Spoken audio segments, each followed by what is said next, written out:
14 से 15 जिले में श्री बांके बिहारी सेना की टीम और उनके अध्यक्ष कुमार शशि रंजन के द्वारा अनवरत हस्ताक्षर अभियान चालू है, जिसमें हजारों लोगों ने अपना साइन और समर्थन हमें दिया है कि हाईकोर्ट की अतिरिक्त बेंच की स्थापना मुजफ्फरपुर में ज़रूरी है।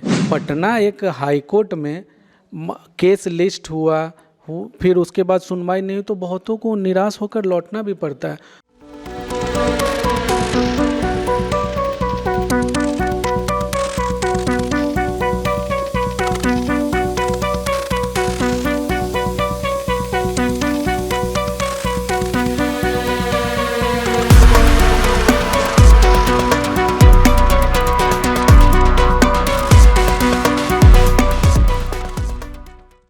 नमस्कार, फर्स्ट लुक बिहार में मैं निशा श्री आप तमाम दर्शकों का स्वागत करती हूं। और दर्शकों, हम आपके सामने हमारे शहर की, हमारे आसपास की खबरें आपके सामने अक्सर लाते रहते हैं।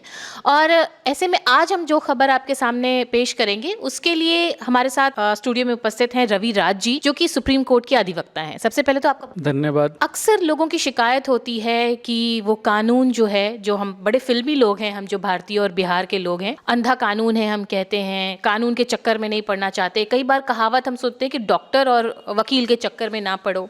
ये सारी कहावतें निकल के क्यों आई हैं?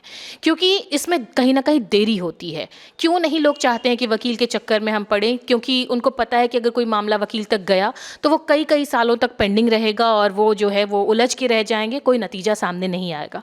आखिर ये होता क्यों है? होता इसलिए है क्योंकि इतने सारे मामले जो हैं वो कोर्ट में पड़े रहते हैं कि उसको सुलझाते सुलझाते एक एक हियरिंग के डेट को दोबारा आने में सालों साल लग जाते हैं। और ये बहुत बड़ी समस्या होती है।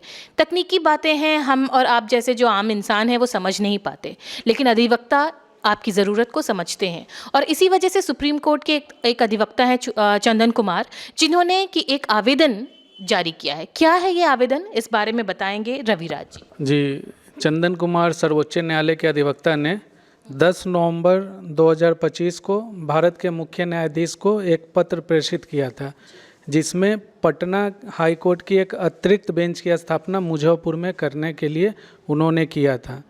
इस लेटर के समर्थन के संदर्भ में केंद्रीय राज्य मंत्री सह हमारे सांसद डॉक्टर राजभूषण चौधरी निषाद जी ने विधि न्याय मंत्रालय को एक पत्र फॉरवर्ड किया है।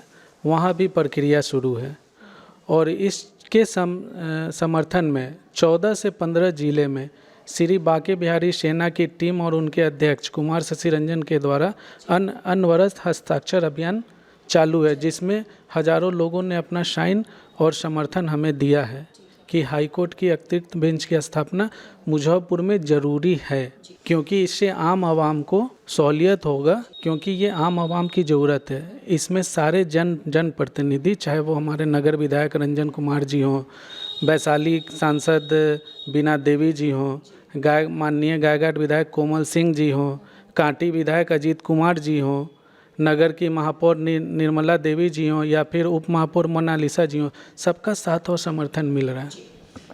क्यों ज़रूरी है एक अतिरिक्त बेंच? देखिए, एक यहाँ 3 से 4 करोड़ की आबादी पे एक हाई कोर्ट है, पटना हाई कोर्ट, जिसकी पेंडेंसी 4 से 5 लाख केस से ज़्यादा की है।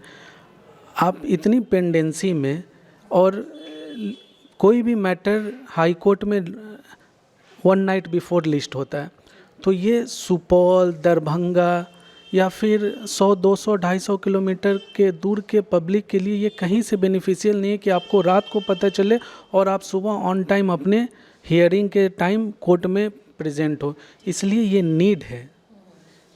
और आप महाराष्ट्र चले जाएं, आप यूपी चले जाएं, आप आसाम चले, हर जगह ऐसी बेंचेजें हैं। अभी हाल फिलहाल में ही महाराष्ट्र के कोल्हापुर में एक हाईकोर्ट की अतिरिक्त बेंच स्थापना हुई है, वहाँ से मात्र 6 डिस्ट्रिक्ट ही कनेक्टेड हैं। तो हमारे बिहार में तो ये ज़रूरत है। मुजफ्फरपुर औद्योगिक राजधानी है एक तरह से बिहार की, तो यहाँ तो होना ही चाहिए। आपने ये लेटर रखा है अपने हाथ में, इसमें मैं देख रही हूँ कि एक law commission of India 220th report 2007 जो है उसका रिकमेंडेशन डाला है, जिसमें कि justice at the door step ये इंश्योर करती है जो लॉ कमीशन है। और इस मुद्दे को रखकर ये बहुत ज़्यादा ज़रूरी हो जाता है कि मुजफ्फरपुर में एक अतिरिक्त बेंच हो जिसमें कि सुनवाई हो सके। अगर ये बन जाता है, अभी तो आपने आवेदन दिया है, मान लीजिए ये बन जाता है, क्योंकि हमारी जो जनता है, हम जानते हैं कि कानून और ये तकनीकी भाषाओं से हम दूर रहते हैं, आम भाषा में समझाइए कि अगर ये बन जाता है तो आम जनता को क्या क्या फ़ायदा होने? सबसे पहले तो आम जनता को ये फ़ायदा होगा कि जो सुपौल से पटना उनको जाने में जो कठिनाई हो रही है या फिर रहने में कठिनाई हो रही है, वो उनके एक तो पॉकेट पे कम वज़न आएगा, और कनेक्टिविटी मुजफ्फरपुर की हर जगह, चाहे आप बाई रोड जाएं, बाई ट्रेन जाएं, बाई बस आएँ, कनेक्टिविटी हर जगह से मुजफ्फरपुर की है, तो आप आराम से इसको रिच कर सकते हैं। और पटना एक हाई कोर्ट में केस लिस्ट हुआ फिर उसके बाद सुनवाई नहीं हुई तो बहुतों को निराश होकर लौटना भी पड़ता है। अभी क्या स्थिति है? अगर मान लीजिए मुझे बेल चाहिए किसी मामले में तो कितना टाइम? देखिए, अभी तो जो स्थिति है इसमें तो बेल मैटर लिस्ट होने में 3 महीना 6 महीना साल भर भी लग सकता है। ये तो लिस्टिंग के ऊपर है, क्योंकि जितनी पेंडेंसी है, पहले पेंडेंसी क्लियर होगा तब तो फिर कोई फ्रेश मैटर उस पर लिस्ट होगा ना। इतना ज़्यादा जो भीड़ है, इतना ज़्यादा रश है, उसके लिए ये आपने एक अल्टरनेट जो है वो व्यवस्था निकाली है, कौन स्वीकृत? देखिए, ये भारत के मुख्य न्यायाधीश को ये चीज़ प्रेषित हो चुका है, वहाँ से उन्होंने पटना हाई कोर्ट से डिमांड भी करा है, स्वीकृति वहीं से मिलनी है। स्वीकृति मिलने के बाद यहाँ की लोकल बॉडी, लोकल गवर्नमेंट देखेगी क्या करना है। आप हमारे पास में आए हैं, मीडिया के माध्यम से इस बात को जनता तक पहुंचाना चाहते हैं, जनता इसमें क्या सहयोग कर सकती है? जनता ही मालिक है, और मीडिया तो खैर मीडिया चाहे तो क्या नहीं हो सकता है। हम तो दोनों को कहने आए, जनता से भी और आप मीडिया से भी, कि आप लोग भी इसमें सहयोग करें। ये जितनी जल्दी बन जाएगा ये बिहार के आम आवाम के लिए ही ज़्यादा फ़ायदा है। इससे एम्प्लॉयमेंट बढ़ेगा, इससे एक अपने मुजफ्फरपुर को एक पहचान मिलेगा, वो एक लैंडमार्क हो जाएगा कि मुजफ्फरपुर में एक हाई कोर्ट का स्थापना हो गया। ये एक ऐतिहासिक काम होगा, ये इतिहास हो जाएगा। ये आपने बताया शुरुआत में कि बांके बिहारी सेना हस्ताक्षर अभियान चला रही है, इसका क्या योगदान है और ये हस्ताक्षर अभियान से क्या फ़ायदा होगा? देखिए, हस्ताक्षर अभियान बांके बिहारी सेना के अध्यक्ष कुमार शशि रंजन और उनकी टीम के द्वारा चलाया जा रहा है। जितने लोगों का हस्ताक्षर होगा उतना पब्लिक का इसमें इन्वॉल्वमेंट होगा। आगे चल के ये हस्ताक्षर अभियान हमें कहीं अगर देना भी होगा, जैसे आपने देखा था एक नीतीश कुमार के प्रकरण में डीएनए टेस्ट में हस्ताक्षर ही गया था, तो हस्ताक्षर का मतलब हुआ कि आपने इस पे साइन कर दिया तो आपकी सहमति है। तो जितना ज़्यादा साइन उतनी ज़्यादा सहमति। आप इस पे ग्राउंड रिपोर्ट भी कर सकते हैं कि जिसने साइन किया उसका साइन है कि नहीं।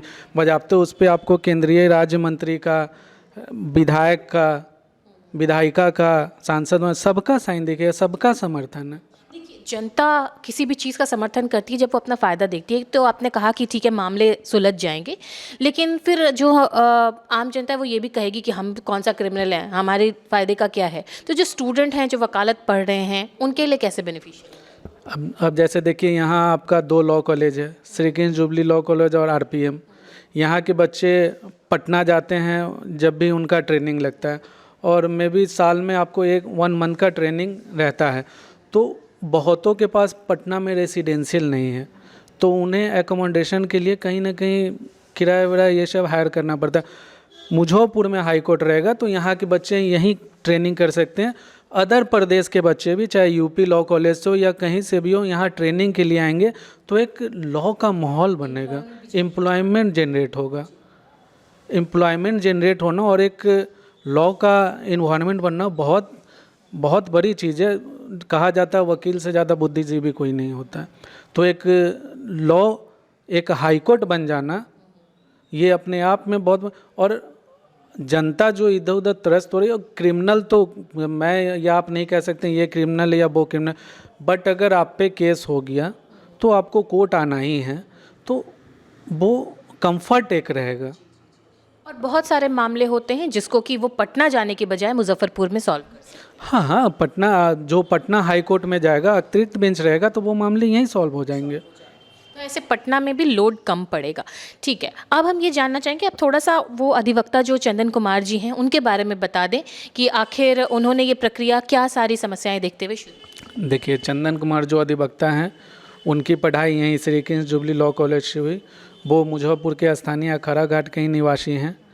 उनकी इच्छा है कि मुजफ्फरपुर के लिए कुछ वो करें, कुछ बढ़िया करें, जिससे आम आवाम, आम जनता को फ़ायदा हो।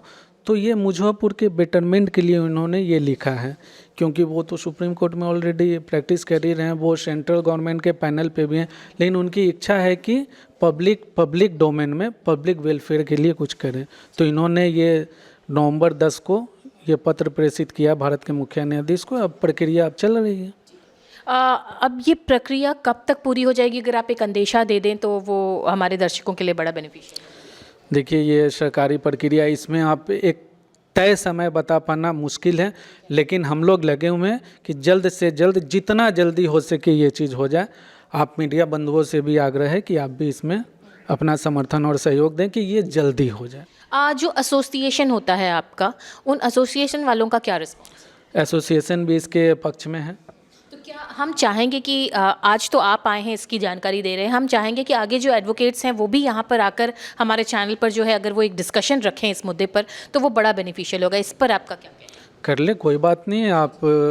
आप मीडिया हैं, आप एडवोकेट को बुला लें, ओपन डिस्कशन रख लें। तो ये सारी बातें हुई कि एडिशनल बेंच जो है हाई कोर्ट का एक अगर मुजफ्फरपुर में हो तो वो कितना बेनिफिशियल होगा, ना केवल उन मामलों के लिए जो पेंडिंग है, बल्कि एक अपॉर्चुनिटी भी ये बनाएगा, क्योंकि ये रोज़गार जो है वो जनरेट करेगा अगर यहाँ पर रहेंगे, यहाँ के युवाओं, यहाँ के छात्रों के लिए। तो इस तरह से ये बहुत ही बेनिफिशियरी है। लेकिन आगे इस पर क्या कार्रवाई होती है, क्या स्टेप्स होगा, ये हम आपको अपडेट्स देते रहेंगे। अभी इन तमाम जानकारियों को हमारे साथ साझा करके आप तक पहुँचाने के लिए हम रविराज जी का बहुत बहुत धन्यवाद देंगे। धन्यवाद। तो इसी के साथ इस चर्चा को यहीं देते हैं विराम। आप देख रहे थे फर्स्ट लुक बिहार। धन्यवाद।